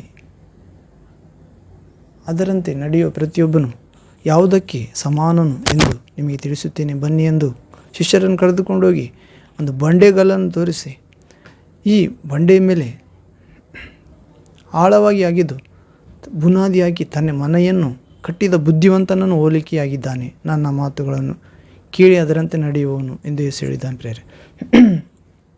ಹೀಗೆ ಯೇಸುವಿನ ವಾಕ್ಯ ಒಂದು ಭದ್ರವಾದ ಬಂಡೆಗಲ್ಲಾಗಿದೆ ಪ್ರೇರೆ. ಆ ಬಂಡೆಗಲ್ಲಿನ ಮೇಲೆ ಯೇಸು ಮಾತು ಕೇಳಿದವರು ಬಂಡೆಯ ಮೇಲೆ ಬುನಾದಿ ಆಳವಾಗಿ ಅಗೆದು ಬುನಾದಿ ಹಾಕಿ ಮನೆ ಕಟ್ಟಿದ ಬುದ್ಧಿವಂತನ ಹೋಲುತ್ತಾನೆ. ಹೌದು, ಇದು ಜ್ಞಾನವೇ ಸಾಧನ. ಆ ಮನೆಯ ಮೇಲೆ ಕಟ್ಟುವುದಕ್ಕೆ ಜ್ಞಾನವೇ ಸಾಧನ. ಯೇಸುವೇ ಜ್ಞಾನ ಆಗಿದ್ದಾನೆ ಪ್ರೇರೆ ದೇವರ ಕಡೆಯಿಂದ. ಯೇಸುವೇ ದೇವರ ಜ್ಞಾನ, ದೇವರ ಶಕ್ತಿ, ದೇವರಿಂದ ವಿಮೋಚನೆ ನೀಡುವ ದೇವಕುಮಾರ, ದೇವರು ಪ್ರೇರೆ. ಹೀಗೆ ಹಿಂಸೆಯನ್ನು ಯೋಚಿಸುತ್ತಿರುವುದು ಆ ಕೆಟ್ಟವರ ಮನಸ್ಸು. ಅದು ಪ್ರೇರೆ. ನಾವು 59ನೇ ಅಧ್ಯಾಯ ಯೆಶಾಯ ಪ್ರವಾದಿ ಗ್ರಂಥ 3ನೇ ವಾಕ್ಯದಲ್ಲಿ ಓದುವುದಾದರೆ, ಯೆಶಾಯ ಪ್ರವಾದಿ ಗ್ರಂಥ 59ನೇ ಅಧ್ಯಾಯ 3ನೇ ವಾಕ್ಯ ಇಲ್ಲಿ ಓದುವುದಾದರೆ, ನಿಮ್ಮ ಕೈಗಳು ರಕ್ತದಿಂದ ಹೊಲಸಾಗಿವೆ, ನಿಮ್ಮ ಬೆರಳುಗಳು ಅಪರಾಧದಿಂದ ಅಶುದ್ಧವಾಗಿವೆ, ನಿಮ್ಮ ತುಟಿಗಳು ಸುಳ್ಳಾಡುತ್ತವೆ, ನಿಮ್ಮ ನಾಲಿಗೆಯು ಕೇಡನ್ನು ನುಡಿಯುತ್ತದೆ. ಹೌದು, ಇಲ್ಲಿ ಯೆಶಾಯನು, ಪ್ರವಾದಿ ಯೆಶಾಯನು ಇಸ್ರಾಯೇಲರ ರಕ್ಷಣೆಗೆ ಅವರ ಪಾಪವೇ ಅಡ್ಡಿ ಎಂದು 59ನೇ ಅಧ್ಯಾಯ ಪೀಠಿಕೆಯಲ್ಲಿ ಬರೆದಿರುವುದನ್ನು ನೋಡುತ್ತೇವೆ. ಇಸ್ರಾಯೇಲರ ಅಂದರೆ ದೇವಜನರ ರಕ್ಷಣೆಗೆ ಅವರ ಪಾಪವೇ ಅಡ್ಡಿ. ಹೌದು ಪ್ರೇರೆ. ರಕ್ಷಣೆ ಅಂದರೆ ನಾವು ದೇವರ ವಾಕ್ಯವನ್ನು ಆಲಿಸಿ ಅದರಂತೆ ನಡೆದು ಯೇಸು ಕ್ರಿಸ್ತನನ್ನು ಪ್ರೀತಿಸುವವರು ತನ್ನ ವಾಕ್ಯ ಕೈಗೊಂಡು ನಡೆಯುತ್ತಾರೆ ಎಂದು ಹೇಳಿದ್ದಾನೆ ಪ್ರೇರೆ. ಮತ್ತು ಆತನ ವಾಕ್ಯವನ್ನು ಕೈಗೊಂಡು ನಡೆಯುವವರಿಗೆ ಯೇಸು ಕ್ರಿಸ್ತನು ತಂದೆಯನ್ನು ಬೇಡಿ ಬೇರೊಬ್ಬ ಸಹಾಯಕನನ್ನು ಕಳಿಸಿಕೊಡುತ್ತೇನೆ ಎಂದು ಹೇಳಿದ್ದಾನೆ. ಆ ಸಹಾಯಕನು ಯಾರೆಂದರೆ ಸತ್ಯದ ಆತ್ಮನೇ. ಆತನು ಲೋಕವು ಅರಿತುಕೊಳ್ಳುವುದಿಲ್ಲ, ಆತನನ್ನು ನೀವು ಅರಿತುಕೊಳ್ಳುವಿರಿ. ಆತನು ಸದಾಕಾಲಕ್ಕೂ ನಿಮ್ಮ ಸಂಗಡ ಇರಲು ತಂದೆ ಕಳಿಸಿಕೊಡುತ್ತಾನೆ ನನ್ನ ಹೆಸರಿನಲ್ಲಿ. ಆತನು ಬಂದು ನಿಮ್ಮೊಂದಿಗೂ ನಿಮ್ಮೊಳಗೂ ವಾಸ ಮಾಡುತ್ತಾನೆ, ನಿಮ್ಮೊಳಗಿರುತ್ತಾನೆ, ಮುಂದೆ ಆಗುವ ಸಂಗತಿಗಳನ್ನು ತಿಳಿಸುತ್ತಾನೆ ಮತ್ತು ಸಮಗ್ರ ಸತ್ಯಕ್ಕೆ ನಡೆಸುತ್ತಾನೆ. ನಾನು ಹೇಳಿದವುಗಳಿಂದಲೇ ಆರಿಸಿ ತೆಗೆದು ನಿಮಗೆ ತಿಳಿಸುತ್ತಾ ನನ್ನನ್ನೇ ಮಹಿಮೆಪಡಿಸುತ್ತಾನೆ ಅಥವಾ ತಂದೆಯನ್ನು ಮಹಿಮೆಪಡಿಸುತ್ತಾನೆ ಎಂದು ಹೇಳಿದ್ದಾನೆ. ಹೀಗೆ ಅಲ್ಲಿ ನಾವು ನೋಡಿದ ಪ್ರೇರೆ, ಹಿಂಸೆಯನ್ನು ಯೋಚಿಸುತ್ತಿರುವುದು ಕೆಟ್ಟವರ ಮನಸ್ಸು. ಹೊಟ್ಟೆ ಕಿಚ್ಚು ಪಡಬಾರದು, ಅವರನ್ನು ನೋಡಿ ಅವರ ಸಹವಾಸ ಬಯಸಬಾರದು ಎಂದು ಜ್ಞಾನಿ ಸೊಲೊಮೋನ ಹೇಳಿದಾಗ ಅವರ ಮನಸ್ಸು ಹಿಂಸೆಯನ್ನು ಯೋಚಿಸುತ್ತಿರುವಂಥ ಪ್ರೇರೆ. ಅವರ ತುಟಿಗಳು ಹಾನಿಯನ್ನು ಪ್ರಸ್ತಾಪಿಸುತ್ತಿವೆ. ಮನಸ್ಸು ಹಿಂಸೆಯನ್ನು ಯೋಚಿಸುತ್ತಿದೆ ಕೆಟ್ಟವರದು, ಅವರ ತುಟಿ ಹಾನಿಯನ್ನೇ ನುಡಿಯುತ್ತಿದೆ. ಹೀಗೆ ಇಸ್ರೇಲರು ಕೂಡ ಅವರ ರಕ್ಷಣೆಗೆ, ದೇವಜನರಿಗೆ ರಕ್ಷಣೆಗೆ ಕೂಡ ಇಂಥ ಒಂದು ಪಾಪವೇ ಅಡ್ಡಿಯಾಗಿದೆ ಪ್ರೇರೆ. ಕೈಗಳು ರಕ್ತದಿಂದ ಹೊಲಸಾಗಿವೆ ಅಂದರೆ ಅನೇಕರನ್ನು ಸಾಯಿಸುತ್ತಾರೆ ಎಂದು ಅರ್ಥ. ಅವರು ದೇವಜನರಾಗಿದ್ದರೂ ಕೂಡ, ಅನ್ಯ ಜನರಾಗಿದ್ದರೂ ಕೂಡ. ನಿಮ್ಮ ಬೆರಳುಗಳು ಅಪರಾಧದಿಂದ ಅಶುದ್ಧವಾಗಿವೆ. ಹೌದು ಪ್ರೇರೆ. ದೇವರು ಹೇಳದ ಕಾರ್ಯಗಳನ್ನು ಮಾಡಿ ಅವರ ಬೆರಳು ಅಪರಾಧದಿಂದ ಅಶುದ್ಧವಾಗಿವೆ. ನಿಮ್ಮ ತುಟಿಗಳು ಸುಳ್ಳಾಡುತ್ತವೆ. ದೇವಜನರ ತುಟಿಗಳು ಕೂಡ ಸುಳ್ಳಾಡುತ್ತವೆ ಅಂತ ಪ್ರೇರೆ. ಇಸ್ರಾಯೇಲರು ರಕ್ಷಣೆಗೆ ಅವರ ಪಾಪಿ ಅಡ್ಡಿಯಾದಂತೆ ಇಂದಿನ ದೇವಜನರ ಸೇವಕರ ಪರಿಪೂರ್ಣ ರಕ್ಷಣೆಗೆ ಅವರ ತುಟಿಗಳು ಸುಳ್ಳಾಡುತ್ತವೆ. ನಿಮ್ಮ ನಾಲಿಗೆ ಕೆಡುಕನ್ನು ನುಡಿಯುತ್ತದೆ. ಆದರೆ ಇಸ್ರಾಯೇಲರ ರಕ್ಷಣೆಗೆ ಅವರ ಪಾಪ ಅಡ್ಡಿ ಆದಂತೆ ಅವರ ನಾಲಿಗೆ ಕೇಡನ್ನು ನುಡಿಯುತ್ತದೆ ಪ್ರೇರೆ. ದೇವಜನರು ಕೂಡ ಕೇಡನ್ನು ನುಡಿಯುತ್ತಿದ್ದಾರೆ. ಇಂದಿನ ಇಸ್ರಾಯೇಲರಾದರೂ ನಾವು ನಮ್ಮ ಕೈಗಳನ್ನು ತೊಳೆದುಕೊಳ್ಳಬೇಕಾಗಿದೆ ಯೇಸು ರಕ್ತದಿಂದ ಮತ್ತು ನಮ್ಮ ಬೆರಳುಗಳನ್ನು ಅಪರಾಧದಿಂದ ಶುದ್ಧ ಮಾಡಿಕೊಳ್ಳಬೇಕಾಗಿದೆ. ನಮ್ಮ ತುಟಿಗಳನ್ನು ಸುಳ್ಳಾಡದಂತೆ ದೇವರ ವಾಕ್ಯದಿಂದ ಪ್ರತಿಷ್ಠಿಸಬೇಕಾಗಿದೆ ಪ್ರೇರೆ. Hallelujah, thank you Jesus. ಮತ್ತು ನಮ್ಮ ತುಟಿಗಳನ್ನು ಸುಳ್ಳಾಡದಂತೆ, ನಮ್ಮ ನಾಲಿಗೆಯನ್ನು ಕೆಡುಕನ್ನು ನುಡಿಯದಂತೆ ಯೇಸುವಿನ ಶಿಲುಬೆಯ ಶಕ್ತಿಗೆ ಒಪ್ಪಿಸಬೇಕಾಗಿದೆ ಪ್ರೇರೆ. ಯೇಸುವಿಗೆ ಎಷ್ಟು ಅವಮಾನ, ನಿಂದೆ ಮುಳ್ಳು ಕಿರೀಟ, ಘೋರ ಗಾಯಗಳು, ಚಡಿಯೇಟುಗಳು, ಮರಣವಾಗುವಷ್ಟು ಶಿಲುಬೆಗೆ ಮೊಳೆಗಳಿಂದ ನೇತು ಹಾಕಲ್ಪಟ್ಟರೂ ಕೂಡ, ಆತನನ್ನು ಅಪಹಾಸ್ಯ ಮಾಡುವವರು ಕೆಳಗಡೆ ಇದ್ದರೂ ಕೂಡ ಈಗ ಇಳಿದು ಬಂದರೆ ನೀನು ದೇವಕುಮಾರನೆಂದು ನಂಬುತ್ತೇವೆ ಎಂದರೂ ಕೂಡ, ಪಕ್ಕದ ಕಳ್ಳ ನಿನ್ನನ್ನು ನೀನು ರಕ್ಷಿಸಿಕೋ, ನೀನು ರಕ್ಷಕನಾಗಿದ್ದರೆ ನನ್ನನ್ನು ಕೂಡ ರಕ್ಷಿಸು ಎಂದು ಮೊರೆಯಿಟ್ಟಾಗಲೂ ಕೂಡ, ತಂದೆ ಇವರೇನು ಮಾಡುತ್ತಿರುವರು, ಏನು ಮಾತಾಡುತ್ತಿದ್ದರು, ಇವರು ಅರಿಯರು, ಇವರನ್ನು ಕ್ಷಮಿಸಿ ಎಂದು ಹೇಳುತ್ತಾನೆ ಪ್ರೇರೆ. ಹೌದು, ಹೀಗೆ ಕೆಟ್ಟವರಂತೆ ನಮ್ಮ ಮನಸ್ಸು ಯೋಚಿಸಬಾರದು ಪ್ರೇರೆ. ಮತ್ತು ಅವರ ಕೆಟ್ಟವರಂತೆ ಹಾನಿಯನ್ನು ನಮ್ಮ ನಾಲಿಗೆ ಪ್ರಸ್ತಾಪಿಸಬಾರದು, ಮಾತಾಡಬಾರದು. ಮನೆಯನ್ನು ಕಟ್ಟುವುದಕ್ಕೆ ಜ್ಞಾನವೇ ಸಾಧನ, ಅದನ್ನು ಸ್ಥಿರಪಡಿಸುವುದಕ್ಕೆ ವಿವೇಕವೇ ಆಧಾರ ಎನ್ನುವಂತೆ ನಮ್ಮ ಜೀವಿತವೆಂಬ, ವಿಶ್ವಾಸವೆಂಬ, ನಿತ್ಯ ಜೀವವೆಂಬ, ಪರಲೋಕ ಪ್ರಯಾಣ ಎಂಬ ಮನೆಯನ್ನು ಕಟ್ಟುವುದಕ್ಕೆ ದೇವರ ವಾಕ್ಯವಾದ ಯೇಸುವೆ ಸಾಧನ ಪ್ರೇರೆ. ಯೇಸುವೆ ಜ್ಞಾನ. ತಂದೆ ಇವರೇನು ಮಾಡುತ್ತೀರೋ, ಇವರನ್ನು ಅರಿಯರು, ಇವರನ್ನು ಕ್ಷಮಿಸು ಪ್ರೇರೆ. ಇದುವೇ ಪರಲೋಕದ ಬುನಾದಿ. ಅದಕ್ಕೆ ಸ್ಥಿರಪಡಿಸುವ ವಿವೇಕವೇ ಆಧಾರ. ಹೌದು ಪ್ರೇರೆ. ನನ್ನ ಆತ್ಮ ನಿನ್ನ ಕೈಗೆ ಒಪ್ಪಿಸುತ್ತೇನೆ. ಹೌದು ಪ್ರೇರೆ. ನಮ್ಮ ಆತ್ಮ ದೇವರ ಕೈಗೆ ಒಪ್ಪಿಸಿದರೆ ದೇವರು ಕೆಟ್ಟದ್ದರೆ ನೋಡಿ ಹೊಟ್ಟೆ ಕಿಚ್ಚು ಪಡದಂತೆ, ಅವರ ಸಹವಾಸ ಬಯಸದಂತೆ ಮಾಡುತ್ತಾನೆ. ಮತ್ತು ನಮ್ಮ ಮನಸ್ಸು ಹಿಂಸೆ ಯೋಚಿಸದಂತೆ, ಒಳ್ಳೆಯದನ್ನು ಯೋಚಿಸುವಂತೆ ಮಾಡುತ್ತಾನೆ. ನಮ್ಮ ತುಟಿ ದೇವರ ವಾಕ್ಯದಿಂದ ತುಂಬಿಸುತ್ತಾನೆ, ಹಾನಿಯ ಪ್ರಸ್ತಾಪ ಮಾಡುವುದಿಲ್ಲ. ನಮ್ಮ ಮನೆ ಮಣ್ಣಿನ ಮೇಲೆ ಕಟ್ಟುವುದಿಲ್ಲ ಪ್ರೇರೆ. ಅಜ್ಞಾನಿಯು ಮಣ್ಣಿನ ಮೇಲೆ ಕಟ್ಟುತ್ತಾನೆ ದೇವರ ವಾಕ್ಯ ಕೇಳಿದರೂ ಕೂಡ. ಆದರೆ ಯೇಸು ಎಂಬ ದೇವರ ವಾಕ್ಯ, ದೇವರ ಜ್ಞಾನ, ಸರ್ವಶಕ್ತ ದೇವರ ಕುಮಾರನಾದ ಯೇಸುವಿನ ಮಾತಿನ ಮೇಲೆ ಆ ಮನೆ ಕಟ್ಟುವುದಕ್ಕೆ ದೇವರು ಜ್ಞಾನ ನೀಡುತ್ತಾನೆ ಮತ್ತು ಪರಿಶುದ್ಧಾತ್ಮನ ನೀಡಿ ಆ ಮನೆಯನ್ನು ಸ್ಥಿರಪಡಿಸುವುದಕ್ಕೆ ವಿವೇಕ ನೀಡುತ್ತಾನೆ. ಹೌದು ಪ್ರೇರೆ. ಹೀಗೆ ಜ್ಞಾನೋಕ್ತಿ ಗ್ರಂಥ 24ನೇ ಅಧ್ಯಾಯ, ಕೆಟ್ಟವರನ್ನು ನೋಡಿ ಹೊಟ್ಟೆ ಕಿಚ್ಚು ಪಡಬೇಡ ಎನ್ನುವ ಅಂಶದಲ್ಲಿ 4ನೇ ವಾಕ್ಯ ನೋಡುವುದಾದರೆ 24th chapter, Proverbs chapter 4, 24th chapter, verse 4th word. ಇಲ್ಲಿ ಓದುವುದಾದರೆ, ಅದರ ಕೋಣೆಗಳನ್ನು ಅಮೂಲ್ಯವಾದ ಎಲ್ಲ ಇಷ್ಟ ಸಂಪತ್ತಿನಿಂದಲೂ ತುಂಬಿಸುವುದಕ್ಕೆ ತಿಳುವಳಿಕೆಯೇ ಉಪಕರಣ. ಪ್ರೇರೆ. ಮನೆಯನ್ನು ಕಟ್ಟುವುದಕ್ಕೆ ಜ್ಞಾನವೇ ಸಾಧನ, ಅದನ್ನು ಸ್ಥಿರಪಡಿಸುವುದಕ್ಕೆ ವಿವೇಕವೇ ಆಧಾರ. ಆ ಜ್ಞಾನದ ಮನೆ ಕಟ್ಟಿದ ನಂತರ, ಸ್ಥಿರವಾದ ನಂತರ, ಅದರ ಕೋಣೆಗಳನ್ನು ಅಮೂಲ್ಯವಾದ ಎಲ್ಲ ಇಷ್ಟ ವಸ್ತುಗಳಿಂದ ಸಂಪತ್ತಿನ ತುಂಬಿಸುವುದಕ್ಕೆ ತಿಳುವಳಿಕೆಯೇ ಉಪಕರಣ ಅಂತ ಪ್ರೇರೆ. ಹೌದು, ಇಲ್ಲಿ ಜ್ಞಾನ ತಂದೆಯ ಕಡೆಯಿಂದ ಬರುತ್ತದೆ ಪ್ರೇರೆ, ವಿವೇಕ ದೇವ ಕುಮಾರನ ಕಡೆಯಿಂದ ಬರುತ್ತದೆ, ತಿಳುವಳಿಕೆ ಉಪಕರಣ ಪರಿಶುದ್ಧಾತ್ಮನಿಂದ ಬರುತ್ತದೆ. ಹೀಗೆ ಜ್ಞಾನ ಸಾಧನವಾಗುತ್ತದೆ, ವಿವೇಕ ಆಧಾರವಾಗುತ್ತದೆ ಮತ್ತು ತಿಳುವಳಿಕೆ ಉಪಕರಣವಾಗುತ್ತದೆ ಎಂದು ನೋಡುತ್ತೇವೆ ತಂದೆ, ಕುಮಾರ, ಪರಿಶುದ್ಧಾತ್ಮನಾದ ಏಕದೇವರ ಮೂಲಕ. ಹೀಗೆ 5ನೇ ವಾಕ್ಯ, 5th word, 24th chapter, Proverbs 5th word. ಜ್ಞಾನಿಗೆ ತ್ರಾಣ, ಬಲ್ಲವನಿಗೆ ಬಹುಬಲ. ಆದರೆ ಜ್ಞಾನಿಗೆ ದೇವರ ವಾಕ್ಯವೇ ಜ್ಞಾನ, ಯೇಸುವೇ ಜ್ಞಾನ. ಯೇಸು ನಿನಗೆ ಅರ್ಥ ಆದರೆ, ಯೇಸು ನಿನ್ನಲ್ಲಿದ್ದರೆ, ಯಾವನಾದರೂ ಕ್ರಿಸ್ತ ಯೇಸುವಿನಲ್ಲಿ ಒಂದಾದರೆ ಅವನು ಹೊಸ ಸೃಷ್ಟಿಯಾಗುತ್ತಾನೆ. ಕೊರಿಂಥ 1ನೇ ಪತ್ರಿಕೆ 5ನೇ ಅಧ್ಯಾಯ 17ನೇ ವಾಕ್ಯ.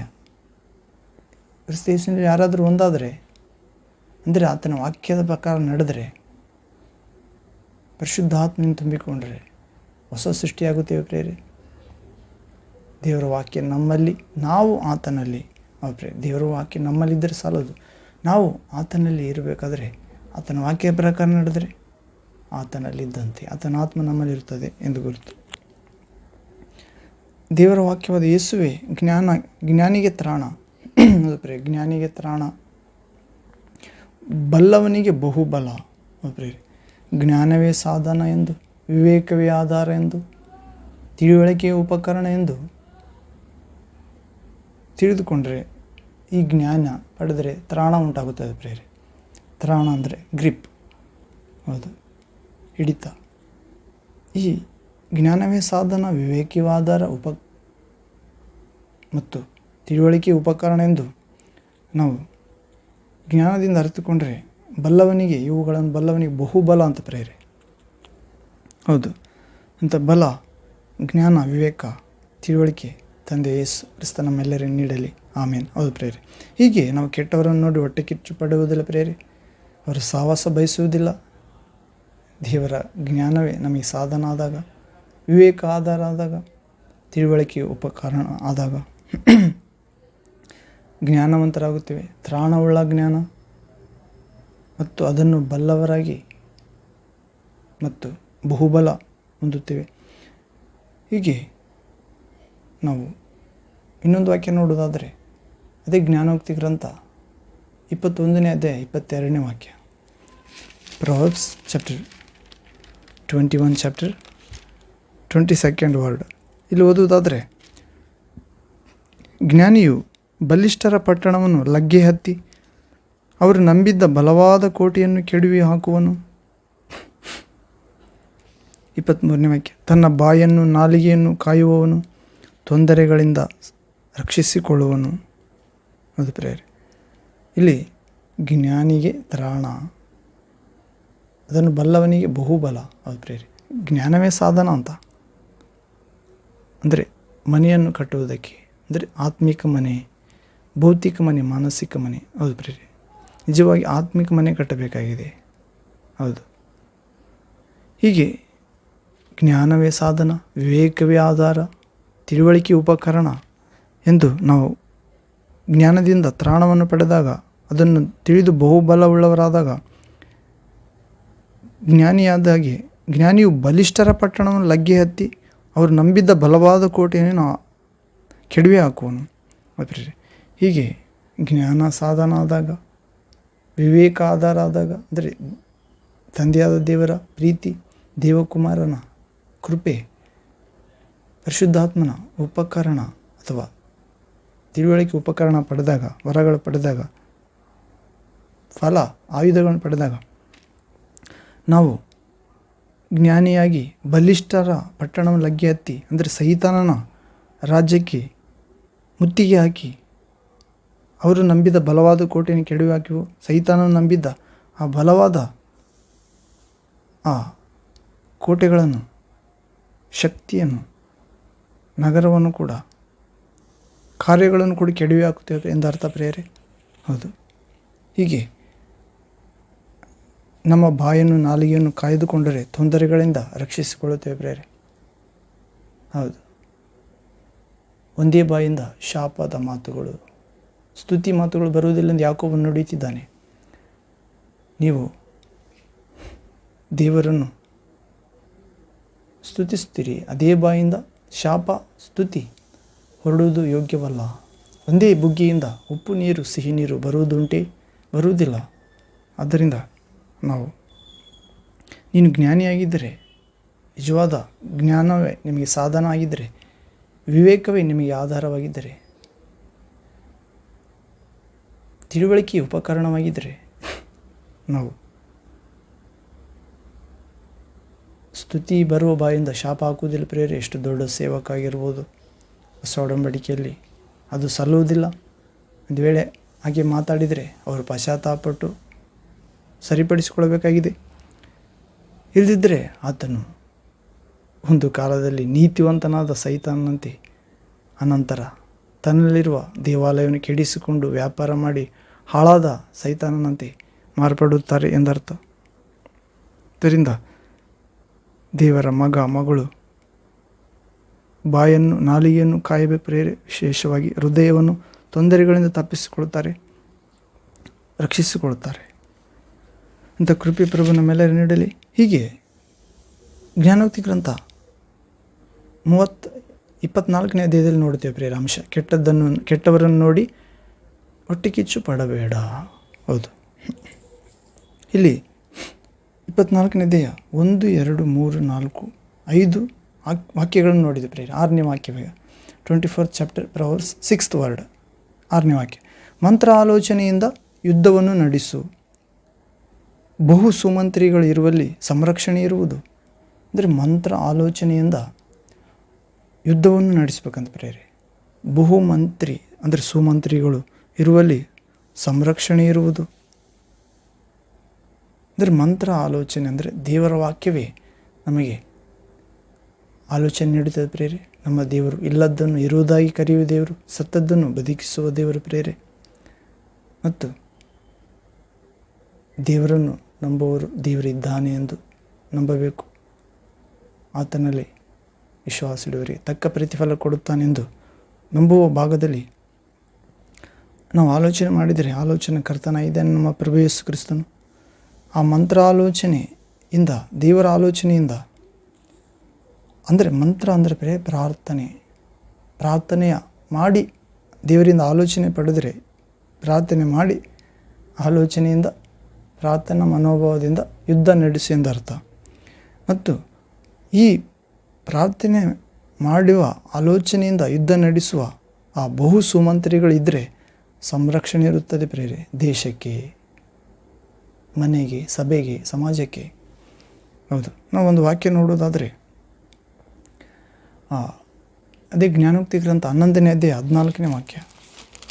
Proverbs chapter 14 verse 11th word. ದುಷ್ಟರ ಮನೆಗೆ ನಾಶನ, ಶಿಷ್ಟರ ಗುಡಾರಕ್ಕೆ ಏಳಿಗೆ.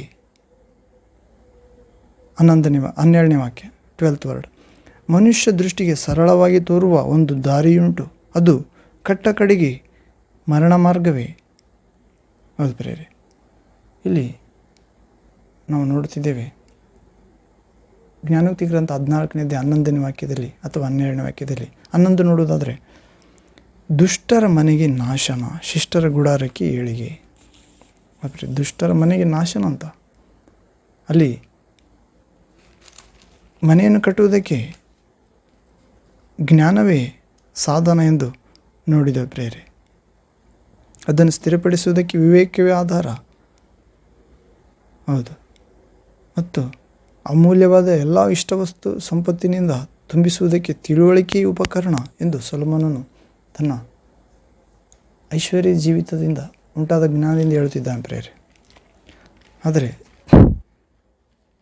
ಜ್ಞಾನ ಸಾಧನವಾಗದಿದ್ದರೆ, ದೇವರ ವಾಕ್ಯ ಇಲ್ಲದಿದ್ದರೆ ನಮ್ಮ ಮನೆ ದುಷ್ಟರ ಮನೆಯಂತೆ ನಾಶನವಾಗುತ್ತದೆ ಪ್ರೇರೆ. ಮತ್ತು ಅದನ್ನು ಸ್ಥಿರಪಡಿಸುವುದಕ್ಕೆ ವಿವೇಕವೇ ಆಧಾರ. ಅಂದರೆ ವಾಕ್ಯದಿಂದ ಉಂಟಾಗುವ ಪರಿಶುದ್ಧಾತ್ಮ ಮಾರ್ಗದರ್ಶನ, ವಿವೇಕ ಇಲ್ಲದಿದ್ದರೆ ನಮ್ಮ ಗುಡಾರಕ್ಕೆ ಏಳಿಗಿರುವುದಿಲ್ಲ ಪ್ರೇರೆ. ನಮ್ಮ ಗುಡಾರ ಅಂದರೆ ನಮ್ಮ ಶರೀರ, ನಮ್ಮ ಸುತ್ತಮುತ್ತಲಿನ ವಾತಾವರಣ. ಹೀಗೆ ಮನುಷ್ಯ ದೃಷ್ಟಿಗೆ ಸರಳವಾಗಿ ತೋರುವ ಒಂದು ದಾರಿಯುಂಟು, 12ನೇ ವಾಕ್ಯ, ಅದು ಕಟ್ಟ ಕಡೆಗೆ ಮರಣ ಮಾರ್ಗವೇ. ಅಂದರೆ ಮನುಷ್ಯ ದೃಷ್ಟಿಗೆ, ಅಂದರೆ ಮನುಷ್ಯರು ಅಂದರೆ ಎಲ್ಲ ಮನುಷ್ಯರು ಪ್ರೇರೆ, ದೇವರ ವಾಕ್ಯವನ್ನು ನಂಬಿದವರು ಕೂಡ, ಅವರಿಗೆ ಸರಳವಾಗಿ ತೋರುವ ಒಂದು ದಾರಿಯುಂಟು, ಅದು ಕಟ್ಟ ಕಡೆಗೆ ಮರಣ ಮಾರ್ಗವೇ. ಹೌದು, ಮೊದಲು ಜೀವಿತದಲ್ಲಿ ದೇವರ ವಾಕ್ಯವನ್ನು ಅನುಸರಿಸಿದರೆ ಜೀವ ಮಾರ್ಗಕ್ಕೆ ಒಯ್ಯುತ್ತದೆ ಪ್ರೇರೆ. ಅದು ಕಷ್ಟವಾಗಿ ಕಂಡು ಬಂದರೂ, ಇಕ್ಕಟ್ಟಾಗಿ ಕಂಡು ಬಂದರೂ ವಿಶಾಲವಾಗಿ ಮಾರ್ಪಡುತ್ತದೆ ಯೇಸುವನ್ನು ವಿಶ್ವಾಸವರಿಗೆ ಬಿಡದೆ ವಿಶ್ವಾಸುವುದಾದರೆ. ಮತ್ತು ಯೇಸುವನ್ನು ವಿಶ್ವಾಸವರು ಅದು ಕಠಿಣವಾದ ಮಾರ್ಗ, ಯಾರು ತಾನೇ ರಕ್ಷಣೆ ಹೊಂದಾರು, ಇದು ದುರ್ಲಭ, ಇದು ಅಸಾಧ್ಯ ಎಂದು ಯೋಚಿಸುವುದಾದರೆ ಅದು ಮನುಷ್ಯ ದೃಷ್ಟಿಗೆ ಸರಳವಾಗಿ ತೋರುವ ಒಂದು ದಾರಿ ಪ್ರೇರೆ. ಇದು ತಿಂದು ಕುಡಿ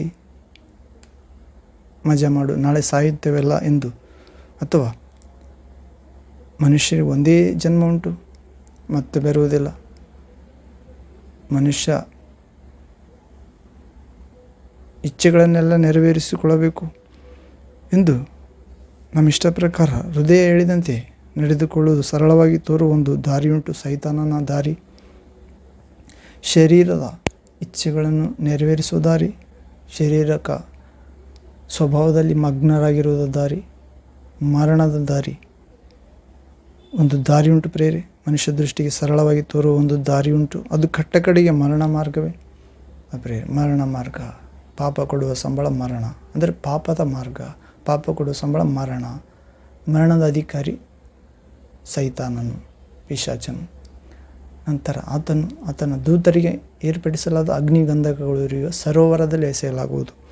ಹೀಗೆ ನಾವು ದುಷ್ಟರಾಗದಂತೆ ವಾಕ್ಯವೆಂಬ ದೇವರ ವಾಕ್ಯೆಂಬ ಜ್ಞಾನದ ಸಾಧನರಾಗೋಣ ಪ್ರೇರೆ. ಯೇಸುವಿನ ಮುಖಾಂತರ ತಂದೆಯಿಂದ ಕಳಿಸಿಕೊಡುವ ಪರಿಶುದ್ಧಾತ್ಮನ ಮೂಲಕ ವಿವೇಕದಲ್ಲಿ ನೆಲೆಗೊಂಡಿರೋಣ, ತಿಳುವಳಿಕೆ ಪಡೆಯೋಣ ಪ್ರೇರೆ. ದೇವರು ಕೊಡುವ ವರಗಳಿಂದ, ಶಕ್ತಿಯಿಂದ, ಪ್ರೀತಿಯಿಂದ ಲೋಕವನ್ನು, ಶರೀರವನ್ನು, ಮರಣವನ್ನು, ಸೈತಾನವನ್ನು ಜಯಿಸೋಣ. ಹೀಗೆ ನಮ್ಮ ಮನೆಗೆ ಏಳಿಗೆ ನೀಡುತ್ತಾನೆ ಪ್ರಭು, ನಮ್ಮ ಗುಡಾರಕ್ಕೆ ಶುಭ ನೀಡುತ್ತಾನೆ ಮತ್ತು ಶಿಲ್ಬೆಯ ಶಕ್ತಿಯ ಮಾರ್ಗದಲ್ಲಿ ನಮ್ಮನ್ನು ನಡೆಸುತ್ತಾನೆ. ಕಟ್ಟಕಡೆಗೆ ನಿತ್ಯ ಜೀವವೆಂಬ ಫಲವನ್ನು ಸವಿಯುವಂತೆ ಮಾಡುತ್ತಾನೆ ತಂದೆ ಯೇಸು ಕ್ರಿಸ್ತನು ಪರಿಶುದ್ಧಾತ್ಮನಾಗಿ. ಹೀಗೆ ಹೊಟ್ಟೆ ಕಿಚ್ಚು ಪಡಬಾರದು ಕೆಟ್ಟವರನ್ನು ನೋಡಿ ಎನ್ನುವ ಅಂಶದಲ್ಲಿ ನಾವು ನೋಡಿದ್ದೇವೆ ಪ್ರೇರೆ. ಮಂತ್ರಾಲೋಚನೆಯಿಂದ ಯುದ್ಧವನ್ನು ನಡೆಸು. ಮಂತ್ರಾಲೋಚನೆ ಇಲ್ಲದೆ ಯುದ್ಧವನ್ನು ನಡೆಸಿದರೆ ನಮ್ಮ ಏನಾಗ್ತದೆ ಅಂತ ನೋಡಿದ್ದೇವೆ ಪ್ರೇರೆ. ಮಂತ್ರಾಲೋಚನೆ ಇಲ್ಲದೆ ಯುದ್ಧವನ್ನು ನಡೆಸಿದರೆ ನಮ್ಮ ಮನೆಗೆ ಏಳಿಗೆ ಇರುವುದಿಲ್ಲ. ಹೌದು ಪ್ರೇರೆ. ಮತ್ತು ಕೀರ್ತನೆ ಅದೇ ಪ್ರಾವರ್ಬ್ಸ್ ಜ್ಞಾನೋಕ್ತಿ ಗ್ರಂಥ 11ನೇ ಅಧ್ಯಾಯ 14ನೇ ವಾಕ್ಯದಲ್ಲಿ ನೋಡೋಣ ಪ್ರೇರೆ. Proverbs chapter 11 verse 14th word. ಉಚಿತ ಆಲೋಚನೆ ಇಲ್ಲದ ಕಡೆ ಪ್ರಜೆಯು ಬಿದ್ದು ಹೋಗುವುದು, ಬಹು ಸುಮಂತ್ರಿಗಳು ಇರುವಲ್ಲಿ ಸಂರಕ್ಷಣೆ ಇರುವುದು. ಉಚಿತ ಆಲೋಚನೆ ಇಲ್ಲದ ಕಡೆ ಪ್ರಜೆಗಳು ಬಿದ್ದು ಹೋಗುತ್ತಾರೆ ಅಂತ ಪ್ರೇರೆ. ಉಚಿತ ಆಲೋಚನೆ ಅಂದರೆ ಹಗುರವಾದ ಆಲೋಚನೆ, ಪಾಪವಿಲ್ಲದ ಆಲೋಚನೆ, ದೇವರ ಕಡೆಯಿಂದ ಬಂದ ಆಲೋಚನೆ, ಪರಿಶುದ್ಧ ಆಲೋಚನೆ, ಜ್ಞಾನದ ಆಲೋಚನೆ, ಬೆಳಕಿನ ಆಲೋಚನೆ, ದೇವರ ಆಲೋಚನೆ ಇದ್ದ ಕಡೆ ಪ್ರಜೆಯು ಬಿದ್ದು ಹೋಗುವುದಿಲ್ಲ.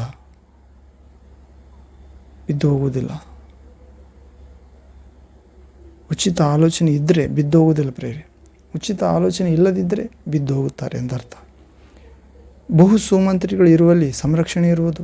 ಬಹು ಸುಮಂತ್ರಿ ಅದನ್ನು ಹೇಳಿದ್ನಲ್ಲ, ಮಂತ್ರ ಆಲೋಚಕರು ಅಂದರೆ ಪ್ರಾರ್ಥನೆ ಮಾಡಿ ಆಲೋಚನೆ ಮಾಡುವವರು ಇದ್ದರೆ ಸುರಕ್ಷಣೆ ಇರುತ್ತದೆ. ಜ್ಞಾನಿಗಳು, ಪ್ರಾರ್ಥನೆ ಮಾಡುವವರು ಜ್ಞಾನಿಗಳು ಪ್ರೇರೆ. ಪರಿಶುದ್ಧ ಆತ್ಮನೇ ಅದಕ್ಕೆ ಅಧಿಕಾರಿ, ದೇವರ ಆತ್ಮನೇ ಅಧಿಕಾರಿ, ಯೇಸುವೇ ವಾಕ್ಯವೇ ಅದಕ್ಕೆ ಆಧಾರ, ತಿಳುವಳಿಕೆ ಸಾಧನ. ಹೀಗೆ ಕೆಟ್ಟವರನ್ನು ನೋಡಿ ಹೊಟ್ಟೆ ಕಿಚ್ಚು ಪಡಬಾರದು ಪ್ರೇರೆ. ನಾವು ಜ್ಞಾನದ ಸಾಧನರಾಗೋಣ ಪ್ರೇರೆ, ವಿವೇಕದ ಆಧಾರವಾಗೋಣ, ತಿಳುವಳಿಕೆ ಉಪಕರಣವಾಗಬೇಕಾಗಿದೆ ಯೇಸು ಕ್ರಿಸ್ತ ನಾಮದಲ್ಲಿ.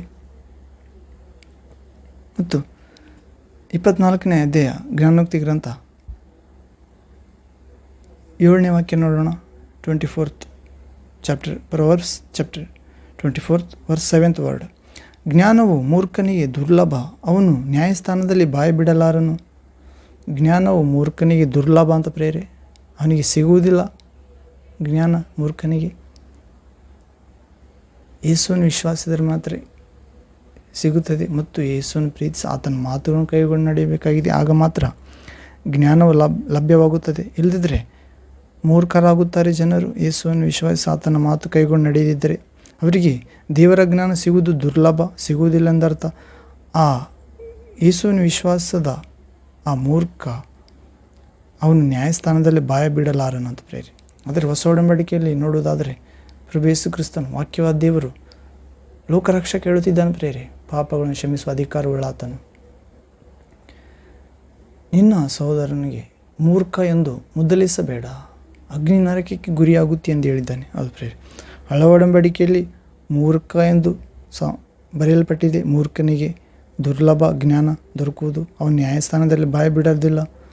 ಮತ್ತು 8ನೇ ವಾಕ್ಯ 8th ವರ್ಡ್. ಕೇಡನ್ನು ಕಲ್ಪಿಸುವವನು ಕುಯುಕ್ತಿಕನು ಎನಿಸಿಕೊಳ್ಳುವನು. ಮತ್ತು 9ನೇ ವಾಕ್ಯ 9th ವರ್ಡ್. ಮೂರ್ಖನ ಸಂಕಲ್ಪವು ಪಾಪವೇ, ಧರ್ಮನಿಂದಕ್ಕೂ ಮನುಷ್ಯರಿಗೆ ಅಸಹ್ಯ. ಆದರೆ ಇಲ್ಲಿ ಮೂರ್ಖ ಅಂತ 2 ಸಾರಿ ಬರೆಯಲ್ಪಟ್ಟಿದೆ ಮತ್ತು ಜ್ಞಾನೋಕ್ತಿ ಗ್ರಂಥ ಅನೇಕ ಸ್ಥಳಗಳಲ್ಲಿ ಬರೆಯಲ್ಪಟ್ಟಿದೆ. ಆದರೆ ಹೊಸ ಒಡಂಬಡಿಕೆಯಲ್ಲಾದರೂ ನಿಜವಾದ ಜ್ಞಾನ ಪ್ರತ್ಯಕ್ಷವಾಯಿತು ಪ್ರೇರೆ. ಮನುಷ್ಯನಲ್ಲಿ ಬಂದ ದೇವಜ್ಞಾನವಲ್ಲ, ದೇವರೇ ಆದ ದೇವರ ಜ್ಞಾನ ಹೇಳುತ್ತಿದೆ. ನಿನ್ನ ಸಹೋದರನನ್ನು ಮೂರ್ಖ ಎಂದು ಕರೆಯಬೇಡ, ಅಗ್ನಿ ನರಕಕ್ಕೆ ಗುರಿಯಾಗುತ್ತೇವೆ ಅಂತ ಪ್ರೇರೆ. ಹೌದು, ಅವರಿಗಾಗಿ ಪ್ರಾರ್ಥಿಸಬೇಕೆಂದು ಹೇಳಿದ್ದಾನೆ. ನನ್ನ ಸಹೋದರನು ದಿನಕ್ಕೆ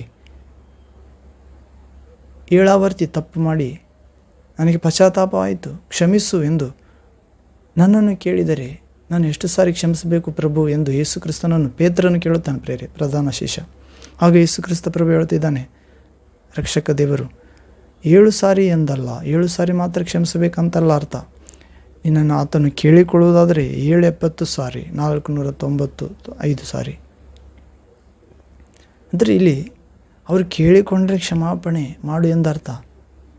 ಯೇಸು ಹೇಳಿದ್ದು ತಪ್ಪು ಮಾಡಿದರೆ ಅವ್ರು ಪಶ್ಚಾತ್ತಾಪ ಆಯಿತು ಕ್ಷಮಿಸಂತ ಕೇಳಿದರೆ, ಆದರೆ ನಾವು ಸಾಮಾನ್ಯವಾಗಿ ಪಾಪ ಮಾಡುತ್ತಿರುತ್ತೇವೆ. ವಿಶ್ವಾಸಿಗಳು ಸರಿಯಾಗಿ ವಿಶ್ವಾಸದಲ್ಲಿ ನಿಂತುಕೊಂಡಿದೆ ಇದ್ದಾಗ ಸ್ವಾಮಿ ಆ ಪಾಪ ಕ್ಷಮಿಸು ಎಂದಾಗ ಯೇಸು ಕ್ಷಮಿಸುತ್ತಾನೆ ಪ್ರೇರೆ. ಅಂದರೆ ಯೇಸುವಿನ ಮನಸ್ಸಿದ್ದಂತೆ ನಿಮ್ಮಲ್ಲಿರುವುದಾದರೆ ನೀವು ಕೂಡ ನಿಮಗೆ ಯಾರಾದರೂ ಕ್ಷಮಿಸೆಂದು ಕೇಳಿಕೊಂಡರೆ ಕ್ಷಮಿಸಬೇಕು ಬಹಳ ಸಾರಿ ಎಂದು ಹೇಳಿದ್ದಾನೆ. ಹೌದು ಪ್ರೇರೆ. ಹಾಗೆಯೇ ಕೂಡ ಕ್ಷಮಿಸುವುದು ಕೂಡ ಇದೆ ಪ್ರೇರೆ. ನೀವು ಪ್ರಾರ್ಥನೆ ಮಾಡುವಾಗಲೆಲ್ಲ ನಿಮ್ಮ ಮನಸ್ಸಿನ ಯಾರಿಗಾದರೂ ವಿರೋಧವಾಗಿ ಯಾರ ಮೇಲಾದರೂ ಪ್ರಸ್ತಾಪ ಇದ್ದರೆ, ಅಂದರೆ ಮನಸ್ತಾಪ ಇದ್ದರೆ ಕ್ಷಮಿಸಿರಿ, ಆಗ ನಿಮ್ಮ ಪ್ರಾರ್ಥನೆಗೆ ಅಡ್ಡಿ ಆತಂಕ ಇರುವುದಿಲ್ಲ ಎಂದು ಹೇಳಿದ್ದಾನೆ. ಹೀಗೆ ನಾವು ಧರ್ಮನಿಂದಕ್ಕೂ ಮನುಷ್ಯರಿಗೆ ಅಸಹ್ಯ ಪ್ರೇರೆ. ಧರ್ಮನಿಂದಕ್ಕಂದರೆ ಒಳ್ಳೆಯದನ್ನು ಮಾಡಬಾರದು, ಉದಾರತನ ಮಾಡಬಾರದು, ಹೆಚ್ಚಾಗಿ ಪ್ರೀತಿಸಬಾರದು ಅಥವಾ ಹೆಚ್ಚಾಗಿ ಪ್ರಾರ್ಥಿಸಬಾರದು, ಹೆಚ್ಚಾಗಿ ದೇವರು, ಯೇಸು, ಸುವಾರ್ತೆ, ದೇವರಿಗಾಗಿ ಜೀವಿಸುವುದು ಎನ್ನಬಾರದು. ಇದು ಧರ್ಮನಿಂದಕರು ಪ್ರೇರೆ. ಮನುಷ್ಯರಿಗೆ ಅಸಹ್ಯ, ಅಂದರೆ ದೇವಜನರಿಗೆ ಅಸಹ್ಯ. ಲೋಕದ ದೃಷ್ಟಿಯಲ್ಲಿ ಅಸಹ್ಯವಾದದ್ದು ದೇವರ ದೃಷ್ಟಿಯಲ್ಲಿ ಶ್ರೇಷ್ಠ, ದೇವರ ದೃಷ್ಟಿಯಲ್ಲಿ ಶ್ರೇಷ್ಠವಾದದ್ದು ಲೋಕದ ದೃಷ್ಟಿಯಲ್ಲಿ ಅಸಹ್ಯ, ಮನುಷ್ಯರಿಗೆ ಅಸಹ್ಯ. ಈಗ 10ನೇ ವಾಕ್ಯ ನೋಡೋದಾದರೆ 24ನೇ ಜ್ಞಾನೋಕ್ತಿ ಗ್ರಂಥ 10ನೇ ವಾಕ್ಯ, 24th ಚಾಪ್ಟರ್, ಪ್ರವರ್ಸ್ 10th ವರ್ಡ್. ಇಕ್ಕಟ್ಟಿನ ದಿನದಲ್ಲಿ ನೀನು ಬಳಲಿ ಹೋದರೆ ನಿನ್ನ ಬಲವು ಇಕ್ಕಟ್ಟಿ. ಜ್ಞಾನಿ ಹೇಳ್ತಿದ್ದಾನೆ ಪ್ರಿಯ ಸೊಲೊಮೋನನು, ಇಕ್ಕಟ್ಟಿನ ದಿನದಲ್ಲಿ ನೀನು ಬಳಲಿ ಹೋದರೆ ನಿನ್ನ ಬಲವು ಇಕ್ಕಟ್ಟಿ. ಇಕ್ಕಟ್ಟಿನ ದಿನ ಅಂದರೆ ಶೋಧನೆಯ ದಿನ, ಪರೀಕ್ಷೆಯ ದಿನ. ಅದು ಸೈತಾನ್ನಿಂದ ಆಗಿರ್ಬೋದು, ದೇವರಿಂದ ಪರೀಕ್ಷೆ ಆಗಿರ್ಬೋದು, ಸೈತಾನ್ನಿಂದ ಶೋಧನೆ ಆಗಿರ್ಬೋದು. ಈ ದಿನದಲ್ಲಿ ನೀನು ಬಳಲಿ ಹೋದರೆ ನಿನ್ನ ಬಲ ಇಕ್ಕಟ್ಟಿ ಎಂದು ಹೇಳ್ತಿದ್ದಾನೆ. ನಾವು ಒಂದು ವಾಕ್ಯ ನೋಡೋದಾದರೆ ಇಬ್ರಿಯರ ಗ್ರಂಥ 12ನೇ ಅಧ್ಯಾಯ 3ನೇ ವಾಕ್ಯ. Hebrews chapter 12 verse 3rd word. ಇಲ್ಲಿ ಓದುವುದಾದರೆ